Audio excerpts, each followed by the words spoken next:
The thing is that in asset accounting, okay, interview point of view, asset accounting is very, very important. And at the same time, how you are managing these assets, and in the particular assets, what are all the depreciations that you are maintaining? See, in asset accounting component, this component is used for managing and supervising fixed assets with the SAP system, right? In financial accounting, it serves as a subsidiary ledger. Okay, see, AP is a subledger, AR is a subledger, asset accounting is a subledger. Okay, we can call it as these subledgers. And the main important thing here is that, and it will going to provide you the detailed information on transactions involving in fixed assets. It manages company fixed assets right from acquisition to retirement. Okay, all accounting transactions relating to depreciations, anything. Okay, WDV depreciations and SLM depreciations and all, etc. of these assets are taken care of through this module. Which module? Asset accounting module. And all the accounting information from this module flows to FI to GL on a real-time basis. Okay, so definitely in interview point of view, they will just ask you the question that is depreciation. So depreciation is the reduction in the book value of an asset due to its over time use or due to legal framework for taxation reporter. And here in this depreciation, the chart of depreciation is very, very important. Okay, so chart of depreciation means what, all of you? Chart of depreciation is used in order to manage legal requirements for the depreciation and valuation of assets. Chart of depreciation is basically defined at the client level. After creation of chart of depreciation, then it is assigned to company code using transaction code OAOB. Okay, so that is the question that we are going to get in any interview. Okay, so this chart of depreciation is a country specific.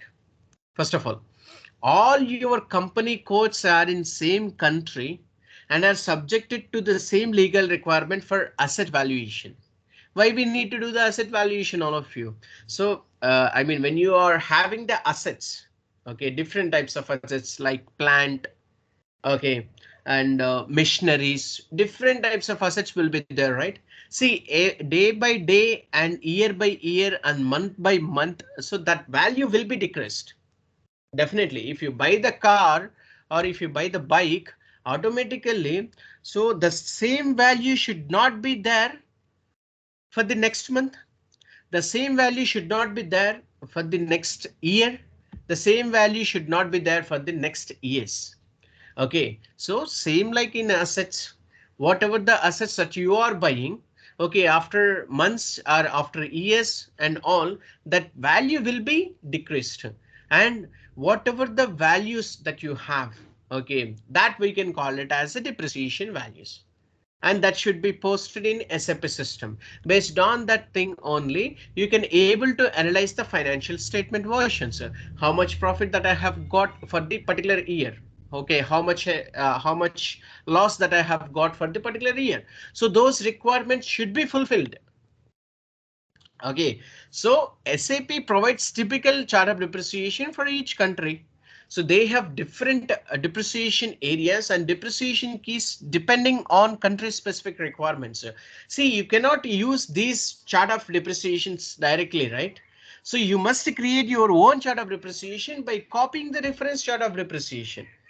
That is very, very important right now we have. And the next one is depreciation areas. Depreciation area in the chart of depreciation is applicable to all the company codes belonging to the country. Okay, so what is the difference between chart of depreciation and depreciation areas? There is a lot of difference. Chart of depreciation is basically list of all depreciation areas. Okay, Chart of depreciation is basically list of all depreciation areas, and depreciation areas needed for company code maintained in suppose USA is different from company code in India, and the number of depreciation areas needed for asset accounting in a company code depends upon the country to which the company is belong to. Okay, so depending upon the accounting principle, so appropriate depreciation key is maintained in depreciation areas. So the list of depreciation areas applicable to a country is referred as a chart of depreciation. What are those depreciation types? Book depreciation, costing depreciation, tax depreciation, group depreciation, anything you can able to apply on the different types of assets. Okay, so to execute all these things, you need to have depreciation key. I am just giving you the overview, all of you. Okay, so in any concept, I just give you the overview of um, particular instruction points, and at the same time, after that, we can able to move to this um configuration things. Okay, so without knowing that, subject point of any concepts and all, so you cannot reach to that level. Okay, so what do you mean by depreciation? We maintain depreciation key in asset accounting using transaction code AFAMA. That is very, very important. The depreciation key contains the value settings which are necessary for determining depreciation amounts. So it represents a combination of calculation rules which are used for the automatically calculated depreciation types. There will be ordinary depreciation, there will be a special depreciation, there will be imputed interest depreciations. Okay, so you can assign different types of calculation methods to each and every depreciation key. I mean, after this thing, you can able to see the configurations.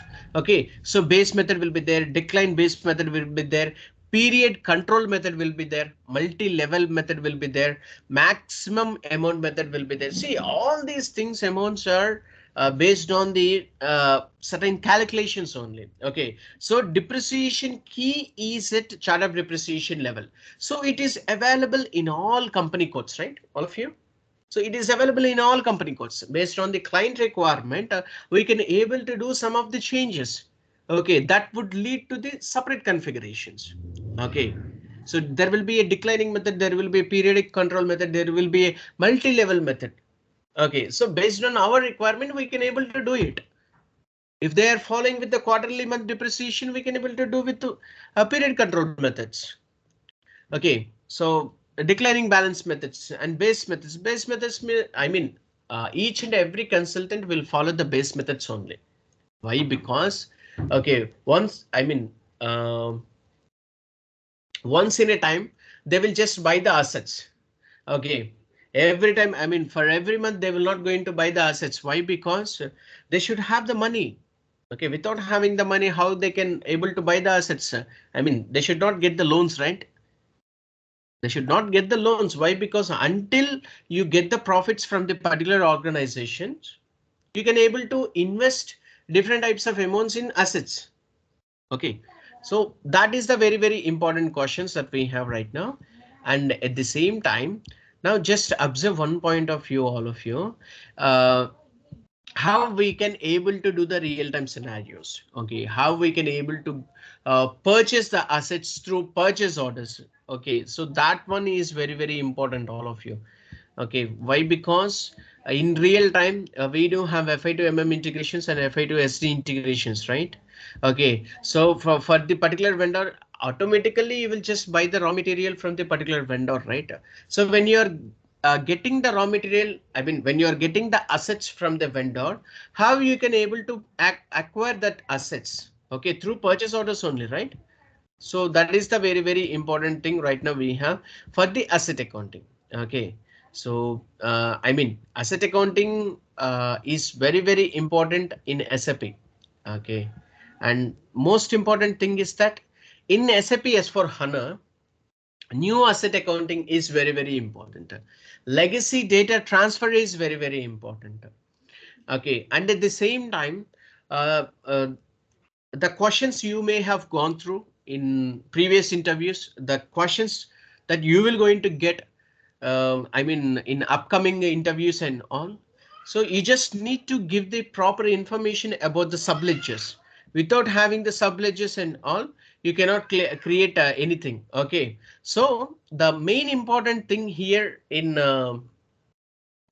depreciation methods are multi-level method. Okay, straight line method we can call it as SLM. Written down value method we can call it as a WTV. Okay, so the methods provides the flexibility to specify different rate of depreciation for different years or periods. Okay, so in interview, a straight line method will be used and written down value method will be used. Okay, they will just ask you these questions, sir. The SLM means what, all of you? So this is the simple method of depreciation and it charges equal amount of depreciation each year over useful life of an assets. And written down value method. This method involves applying the depreciation rate on the net book value of an asset. In this method, depreciation of the assets is done at a constant rate. Okay. In this method, depreciation charges reduces each successive period. And I will just give you the example. You have borrowed some of the amounts from the any your village people or city peoples and all, and they will just charge the interest for each and every month. Okay, if they charge normal thing, we can call it as a simple interest. If they charge bi-monthly incomes, okay, if they charge about the monthly incomes, okay, automatically we can call it as a compound interest. Okay, so based on your source amount, they can able to calculate the interest, that is simple interest for each and every month. They can just go with that interest only. But when it comes to the written down value methods, and we can call it as a compound interest in general terms, every month they will just take out the source amount, right? Okay, they for the particular July month, you have borrowed the amount from the particular persons, and they will just calculate the interest, and they will just add this interest to the source of amount, and after that, in the next month, they will calculate the interest on the source amount plus interest amount. Okay, source amount plus interest amount is equal to new amount, right? They will just calculate the interest on the new amount. Okay, so in this particular point of view, assets methods are very, very important. And at the same time, all these will be depending on the assets classes. Okay, an asset class in SAP is the basis for classifying of an asset. And based on business and legal requirement, it is essentially a grouping of assets having certain common characteristics. Each assets in the system needs to be associated with an asset class. So it is the most important configuration element that decides the type of assets such as building, furnitures and fixtures and equipment and asset under construction. All of you, asset under construction is very, very important. Okay, leased assets, low value assets. What do you mean by asset under construction? See, this asset under construction, some of the assets are in construction phases and cost needs to capture through internal orders for the time being. Okay, and once asset is fully completed, then cost would be transferred to another cost object and settle with final assets. Okay, that is very, very important. Okay, and at the same time, there will be depreciation posting runs. What are the planned depreciation, unplanned depreciation, and repeat depreciation and restart depreciation? So, okay, so there will be the different types of depreciations. Okay, so the thing is that here depreciation, planned depreciation means what, all of you? Every month planned depreciation is posted. Planned depreciation cannot be executed for a specific asset. Planned depreciation run is always carried out for all the assets of the company code. Okay, if single asset has error, that planned depreciation will fail. Definitely. So next month depreciation cannot be executed until and unless depreciation for all periods is completed. Okay, unplanned depreciation. In case of any occurrence of some unforeseen or unplanned event with an asset, unplanned depreciation needs to be posted. okay, to the particular asset. So that we can call it as unplanned depreciation. And the next one is repeat depreciation. When depreciation is executed successfully, but some of the transactions are posted after the depreciation run. And these transactions are not included in depreciation amount calculations, right? Definitely. So these depreciations already posted for the period needs to be corrected. Okay, whatever the depreciations that are already posted for the periods that needs to be corrected. In order to post delta depreciation, depreciation run is executed in repeat mode. All of you just try to understand. See, for the month you have calculated the depreciation. Okay, you got my point. And after the calculations of the first depreciation, you can able to run the say, I mean, different types of depreciations. Okay, at the same date, at the same month. Okay, and after that, um, we can able to approach this type of depreciation, okay, for the repeat depreciations. Then restart depreciation. If depreciation is not completed due to some reasons like power failure and depreciation program forcefully stopped, okay, when you are getting the server issues and all, so system crashes, etc. Okay, that depreciation, in that thing, the depreciation run can be executed in restart mode. Okay, all of you. So this is the way you can able to explain the things to the interviewer. Automatically you will going to get the clarity.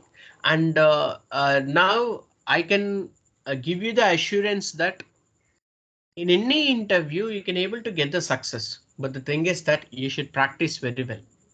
Okay, so you should go through the each and every error, and you should go through the each and every scenario that we have discussed till now.